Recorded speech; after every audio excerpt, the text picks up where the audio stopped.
Hi everybody, welcome to The Thumb. Today I'm going to go through some of the comments and stuff like that about the last video I did. It was called The Economic Reality of Owning a Wood Boiler or something like that. So yeah, stick around and I'm going to clean the boiler out and talk about some of the comments and maybe talk about some of the other things that I didn't think about that day. So anyway, stick around and we will hopefully you enjoy it.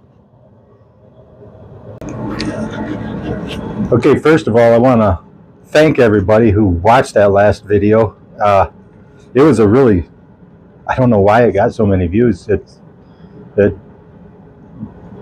doubled what my best video was up to that point. It was kind of humbling, really. I really don't know why it did, other than I think the algorithm maybe is finally starting to like me a little bit. And actually put it out there. But yeah, I got like 35,000 views and gained about 75 subscribers. So yeah, I'm just tickled pink with that. So yeah, thanks for that part of it. Now the comments.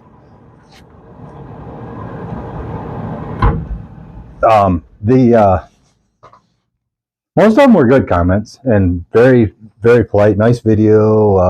I agree with you. And yeah, I have a wood boiler. A lot of people just kind of told their stories about their wood boiler, or just that they're heating with wood and they enjoy it. And I really like those good comments. And I think I've seen other YouTube people say that, they almost hate comments. And I can agree with that, because there are some nasty ones. I actually deleted 2 of them out of, I don't know how many comments I got, like around 300, I believe. But yeah, I just deleted 2 of them because they were just plain nasty and hurtful. And I don't know. The way I look at it is, if that's the best thing you got to do, is just you want to irritate people or whatever, then I guess that's your prerogative. But I don't have to put up with it. That's what I kind of like about that. But yeah, most of them were good comments. Like I said, and I like them. But the ones that were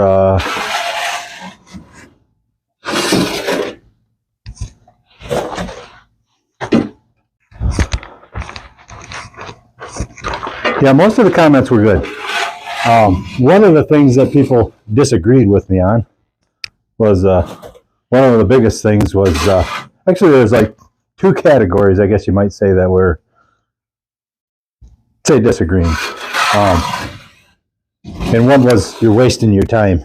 And I don't believe that. One thing, I enjoy what I'm doing. I enjoy doing this. And most people do that have boilers. That's the other thing in some of the comments.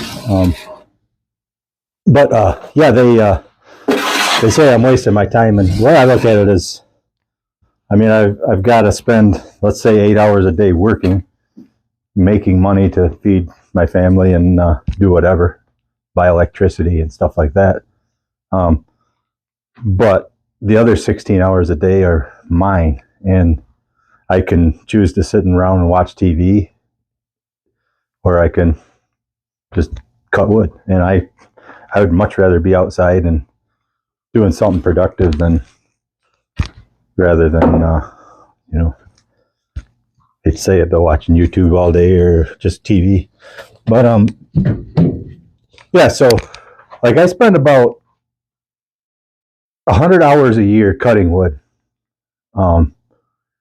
and probably about 20 minutes a day filling the boiler, and probably another half hour once a month, cleaning ashes out and maintenance. That's probably all average, I mean, give or take. So, and it's not time, I got to come out of the house every day. I got to go. Usually what I'll do, like on a day like today where it's 10 degrees out, go start my truck up and let it warm up while I'm, putting stuff in the boiler. Most guys, in that case, they would start their truck up and go back in the house and sip on coffee or whatever. But you know, it's all in the whatever you do in a day. So it's not, I'm not dogging on anybody for what they do with it, but bottom line is you do what you enjoy doing. And I enjoy burning wood and I enjoy being outside. I do enjoy watching TV and I do enjoy that stuff. But if I can take some of that time and put it to good use, why not?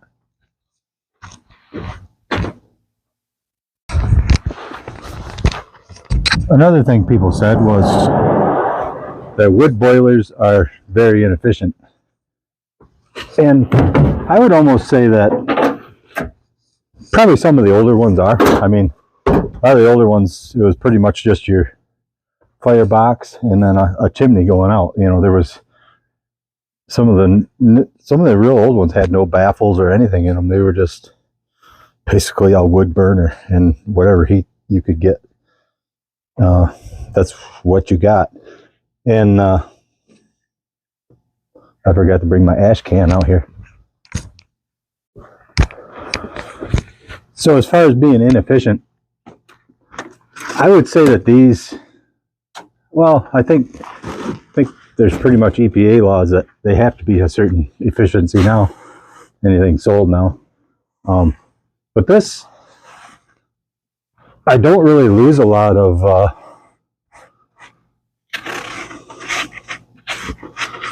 don't really lose any smoke. I mean, it burns the smoke.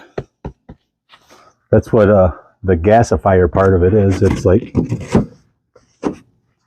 as the smoke is leaving the burn chamber or whatever you want to call it, it gets another shot of oxygen on its way out, and it just turns into basically like a blowtorch or a forge, and it really just burns up all the smoke. And then behind this here door, there is a heat exchanger. And that's pretty much, I would say, the heat that's leaving the boiler is probably no more than whatever the water temperature is. Because this heat exchanger here is basically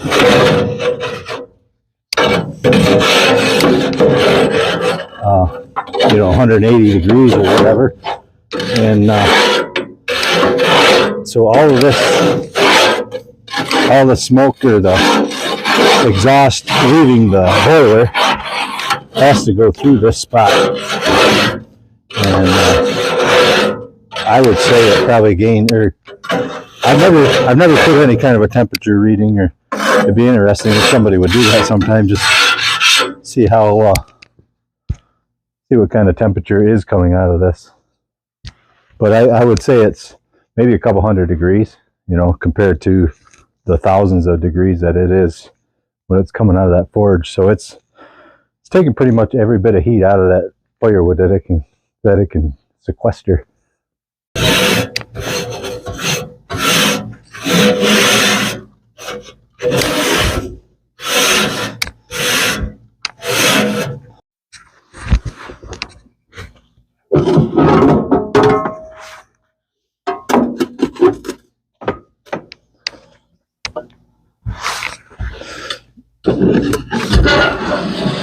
So I would say about the most inefficient part of my operation here is probably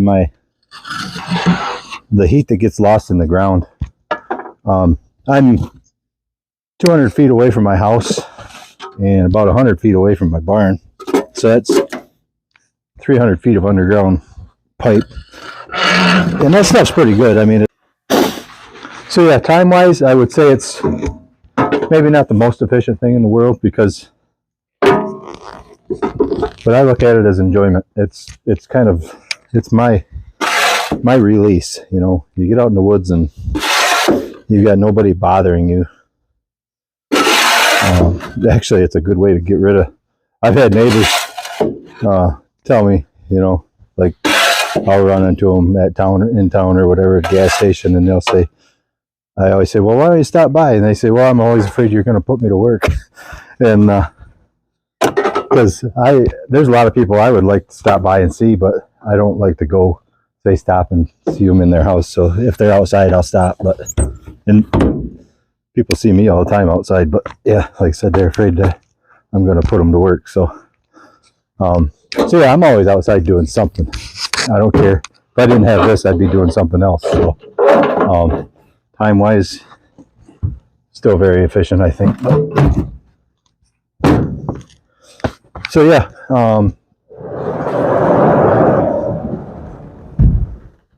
So that part of it's efficient.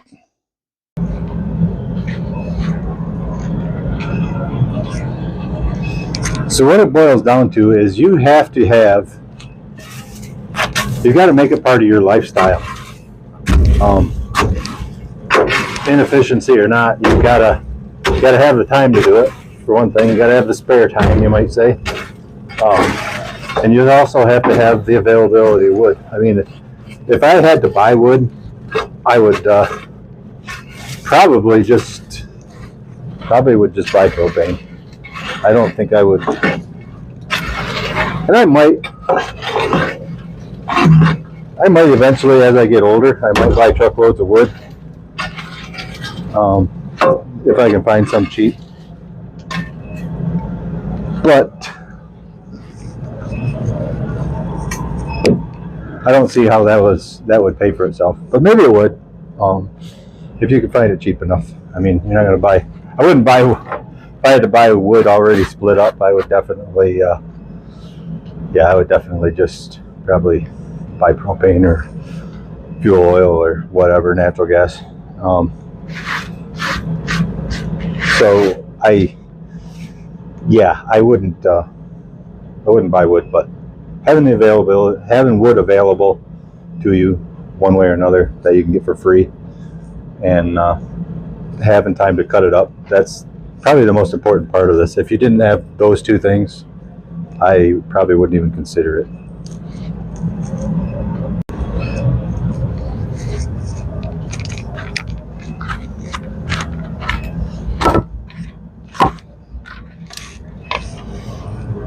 So in the comments, it was talked about a lot as far as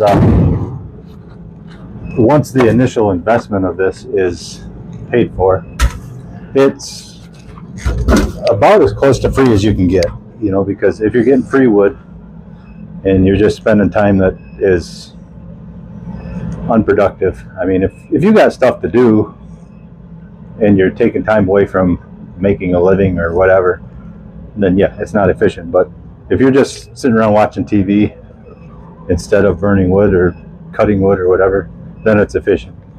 I guess I can't really stress that enough. It's not money never falls right out of the sky. And like, this is, once the initial investment's paid for, it's pretty much like it's like the gift that keeps giving. Kind of like solar. I mean, if you took your money that you spend on your electric bill right now and you put in a solar system, I figured it out. Actually, there was a guy that suggested that, and I think he was being a little bit confrontational about it to begin with, but then I started asking him questions about his solar system, and turned into a pretty good conversation. But I like the idea of solar as on a personal, I don't think it's maybe the best thing as far as producing electricity, but like my electric bill, sometimes it'll get to be $500, around Christmas time when we're running Christmas lights, and of course furnaces where all this stuff's running, but yeah, so, and that's not going to go down. Gretchen, our governor, is like mandating all this renewable energy, and now that we have a president with I guess thinks more realistic about stuff like that, probably a lot of the federal funding will be gone, and so who's left to pay for that? The consumer. So the way I look at it is, I would like to put in solar someday, and I figured it out. If I could I would get a loan for it, and if I could keep my payment around $500 or less a month, it would be worth it. But then once that's paid off, well, then I have free electricity for the rest of my life, other than maintenance and whatever, if something bad happened. But yeah, so that's the other way I look at this. Once the initial payment's paid off, I still have to work at solar panels. As long as it's sunny, I wouldn't have to worry about it. But that stuff goes bad too, so there will still be expenses, but maybe not any time spent, but there will be. Yeah, it isn't free. But yeah, so that guy, we went back and forth quite a bit on comments. I mean, not all day or anything, but just probably maybe 7 or 8 comments back and forth on that. But it was pretty interesting. I like comments like that. But yeah, nothing really is free. I mean, it's not green energy by any means. I hate when they call solar or wind green energy, because there's nothing green about it. Green energy is something that was photosynthesizing at one time.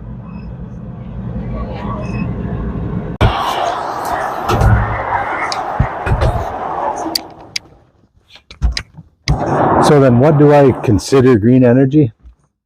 I would say like biodiesel. That was photosynthesizing, the soybeans and whatever else they make out of that, or whatever that comes from. Ethanol. That was corn or Milo or whatever at one time, or sorghum. And yes, burning wood. Burning wood is green energy. Say in my case, most of this wood, the emerald ash borer came through, killed all these ash trees, and they were all laying there destined to rot on the floor of the woods. And either way, that wood was going to turn into that carbon was going to dissipate eventually, one way or another. I'm speeding up the process by burning it, but it was at one time all this carbon came out of the air, and I'm just putting it back in. As far as carbon is a cycle. It's not anything, and it's always been there. Carbon, even when if I was to go out in the woods today and start cutting wood and a tree fell on me and I died and nobody came to check on me for a year, in a year all the carbon that's in my body would be gone. It would be probably dissipated into the air. But when there's something green growing, that's what it, living plants live on carbon dioxide. And the byproduct of growing plants is oxygen. So how can that be a bad thing? And if I, as far as, if you get a good healthy forest, it's better than a forest that's not maintained. So if you take, say, diseased trees that aren't growing very well, but yet shading out sunshine from, say, younger trees or healthy trees that could be sucking in carbon, even if you have to cut down diseased trees or whatever, how can that be a bad thing? It's not. It really isn't. I'm probably preaching to the choir here on some of this stuff, but some people who like to argue about stuff like that probably have already shut this video down. But if you haven't, just hear me out. It's true, whether you care to admit it or not. Cutting trees isn't a bad thing, because they're all going to die eventually, just like us. None of us are going to be here forever. Neither will any of these trees. if we put them to good use, I would say that's the way God intended it. So anyway, I could go rattle on about that stuff all day, because I'm all for renewable energy, but I don't like it being called green energy, because it's the carbon footprint that they create will probably never be recuperated by the energy they make, but green energy does.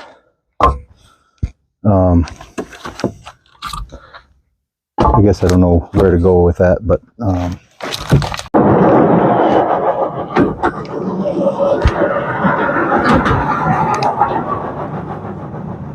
so I guess this video kind of took a turn on me here, but didn't plan on talking about carbon and all that stuff. But yeah, carbon is a cycle, and right now that cycle is out of balance. A lot of the carbon that's in the air originally was in the ground, or in something on the ground, or in the ground. When I was in school, they were taught that oil is from dinosaurs that lived millions of years ago and decayed. And well, I don't think dinosaurs lived a mile under the ground, but so all that oil got down through there. Honestly, I think all that carbon that's in the air, the plants will sequester it, trees, whatever. It'll get in the ground, works its way down through the ground into the big oil fields or whatever. It gets pumped back out. So I think that's part of the cycle, but I'm not going to go there. But yeah, I didn't even want to talk about that stuff today. But anyway, I guess all I can say is I really appreciate you guys watching, and I appreciate all the comments. I'll probably get a lot of comments on some of the stuff I said today, but I really appreciate you guys watching, and I really appreciate you guys subscribing.